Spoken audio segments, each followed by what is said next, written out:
So in this video mga bebs, ay gagawan nga po natin ng withdrawal itong si Backfight app. Ayan, dito sa Red Banknotes, hindi pa natin siya na-achieve. Meron kasing requirements dyan bago makapag-cash out. So pinakamadaling gawin dito para makapag-cash out ay mag-invite ng mga users. So dito nga po tayo mag-cash out sa Blue Banknotes. Yung requirements dito mga bebs ay minimum lang, like sa Lazada 1 peso, tapos sa GCash, Paymaya, GrabPay at saka PayPal 200 pesos. Ayan, i-cash out natin siya via GCash. Confirm. Withdraw all. Dito sa account number ng ating GCash, tapos pangalan ng ating GCash. Success. 1,316. Happy to accept. So ito na mga bebs.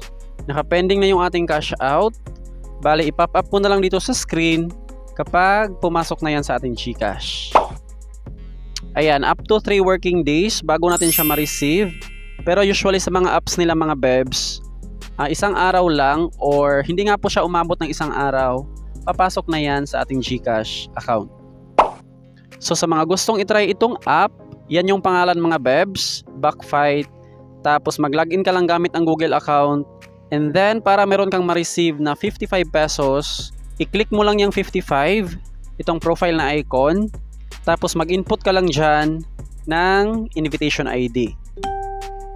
So regarding naman sa pag-iipon ng mga points, ito palang ating coins, ma-convert natin yan sa Blue Banknotes. Meron tayong balance na 100,000 points equals 271 pesos. So after natin ma-convert, dito siya malagay sa ating ATM. Kapag nabuo natin yung password, ma-withdraw natin lahat itong ating balance, and then malipat nga po siya dito sa ating Blue Banknotes na balance. Para makapag-ipon ng maraming points, laruin natin tong kanilang pinaka-game. Tapos merong daily task, cumulative task, invite.